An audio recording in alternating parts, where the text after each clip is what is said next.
Saudara, perihal mengenai Mesias memang selalu menjadi pertentangan. Ya, bukan hanya ada pada zaman kita, tapi juga ada pada zaman-zaman dahulu, bahkan zaman ketika Yesus datang ke dalam dunia. Kendati kedatangan Sang Mesias adalah sesuatu yang telah dinubuatkan. Jadi ketika Mesias hadir ke dalam dunia, Mesias tidak muncul tiba-tiba, artinya tiba saat tiba akal, tidak.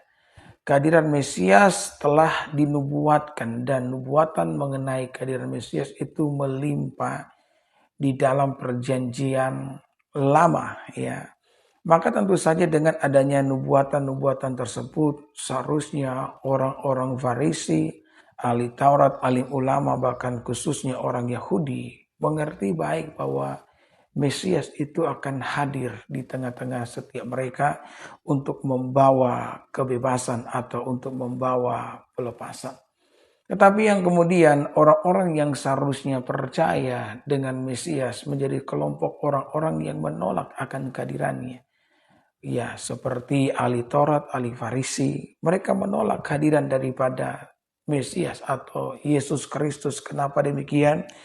Karena saudara-saudara mereka menaruh iri hati kepada Yesus. Ketika Yesus hadir di dalam dunia, dia melakukan yang namanya mujizat. Dia menyampaikan kabar sukacita yang membuat begitu banyak orang datang kepadanya. Banyaknya orang yang datang kepada Yesus membuat ahli Taurat, ahli Farisi, ya mereka menjadi iri kepada Yesus. Ya, maka saya pernah mengatakan bahwa menjadi iri adalah sesuatu yang tidak baik. Ya.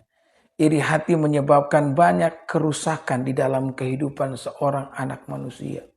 Bahkan perkara-perkara yang besar seperti pembunuhan di dalam Alkitab itu diawali dengan yang namanya iri hati.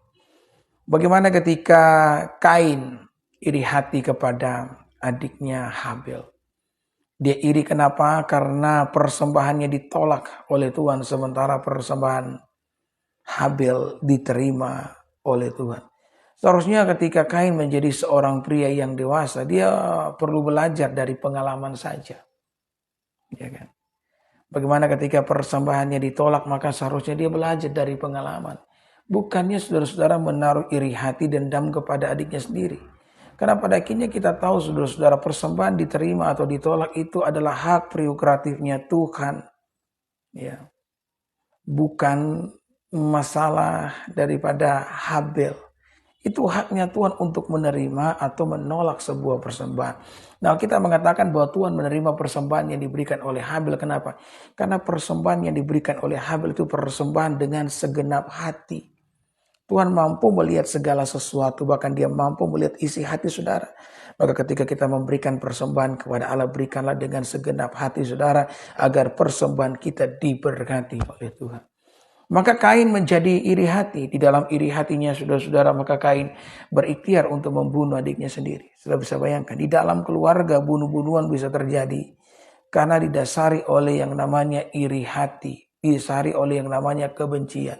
Makanya Rasul Paulus mengatakan jika ada di tengah-tengah jemaat iri hati, ada di tengah-tengah jemaat yang namanya kedengkian, itu menunjukkan bahwa di tengah-tengah perkumpulan itu ada yang namanya ketidakdewasaan. Ya. Roh kedagingan masih menguasai ketika seseorang hidup di dalam yang namanya iri hati. Puji Tuhan, Tuhan itu adalah pribadi yang baik. Dia tidak ingin saudara-saudara kita terjebak di dalam iri hati kemudian menjadi ya orang-orang jahat yang bertindak atas iri hati. Tuhan menegur Kain pada waktu itu. Ya, saya sudah mengatakan ini berulang kali bahwa Tuhan itu bukan hanya pribadi yang menghakimi setiap perilaku yang dilakukan oleh setiap kita, tidak.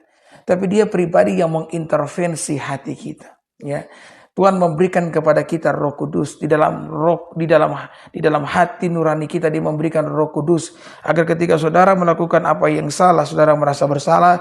Ketika saudara melakukan apa yang benar, saudara akan merasa bahagia.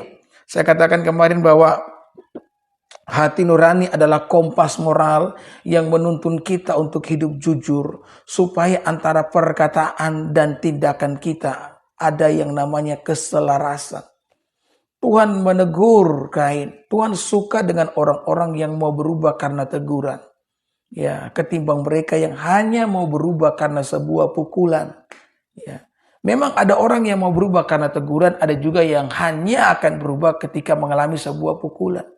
Tapi saya mau beritahu kepada saudara, orang yang berubah karena sebuah pukulan, ya akan membayar harga yang mahal. Ketimbang mereka yang mau berubah ketika ditegur oleh Tuhan. Ya. Maka ketika keteguran itu didatangkan kepada saudara, berubah. Amin. Karena kita mengatakan teguran Tuhan itu tanda bahwa Tuhan sayang kepada kita. Dan ayatnya melimpah dalam Alkitab. Karena Allah mengasihi setiap kita, maka Dia memberikan kepada saya dan saudara adalah sebuah teguran. Saya mengatakan bahwa selagi kita masih hidup dalam dunia ini dan kita mengalami teguran daripada Allah, itu merupakan bukti cinta Allah kepada saya dan saudara. Lebih baik ditegur sekarang, ya, ketimbang kita ditegur ketika kita sudah di akhirat. Karena kalau sudah di akhirat itu bukan lagi sebuah teguran, tapi sebuah penghakiman. Di dunia masih ada pertobatan, masih ada kesempatan. Tetapi di sana sudah tidak ada kesempatan lagi. Ketika saudara berdiri di hadapan hakim, yaitu sendiri, maka saudara akan menerima penghukuman daripada. Kain yang mendengar teguran Tuhan, dia berkata kepada Tuhan, memangnya siapa aku? Apakah saya penjaga adikku? Ya. Maka kita mengatakan dia membawa adiknya ke padang, memukulnya dari belakang, dan adiknya pun meninggal. Maka darah adiknya berteriak-teriak kepada Allah, menuntut sebuah pembalasan terhadap apa yang telah dilakukannya, ya, kepada Habil. Saudara lihat, maka pada akhirnya Kain pun diusir oleh Tuhan. Ketika Adam dan Hawa terusir dari Taman Eden, Kain lebih parah lagi, dia terusir dari hadirat Tuhan. Ya. Nah, kalau seorang sudah terusir dari hadirat Tuhan, apa yang dapat kita lakukan dalam hidup ini? Saya selalu mengatakan bahwa hadirat Tuhan adalah segalanya bagi kita, ya. Tuhan tanpa kita tetap Tuhan, tapi kita tanpa Tuhan kita bukan apa-apa, kita bukan siapa-siapa. Itulah sebabnya Yesus menyampaikan firman Tuhan bahwa akulah pokok anggur yang benar dan kamulah ranting-rantingnya. Apabila ranting tidak tersambung pada pokok anggur, maka ranting akan menjadi kering. Kemudian dikumpulkan orang dan dibuang ke dalam api. Kita tidak akan menjadi apa-apa atau bukan siapa-siapa ketika kita tidak bersama dengan Tuhan. Saudara perlu tahu, ketika Tuhan menciptakan manusia, manusia ada untuk Tuhan. Dan sukacita terbesar yang dapat dirasakan oleh seorang anak manusia adalah ketika dia menjadi miliknya Tuhan. Ya. Itulah sebabnya kenapa Alkitab tidak lagi mencatat tentang kehidupan daripada Kain, karena Kain terpisah dengan Allah. Ya. Maka jangan biarkan yang namanya iri hati, kedengkian ini, saudara-saudara, ya, berakar kuat di dalam hati kita. Karena ini akan menyebabkan kita terpisah dari Allah. Sebagaimana Kain terpisah dari Allah. Sebagaimana orang-orang Farisi terpisah. Mereka sepertinya mendedikasikan kehidupan mereka hanya untuk menjadi musuh daripada Allah itu sendiri.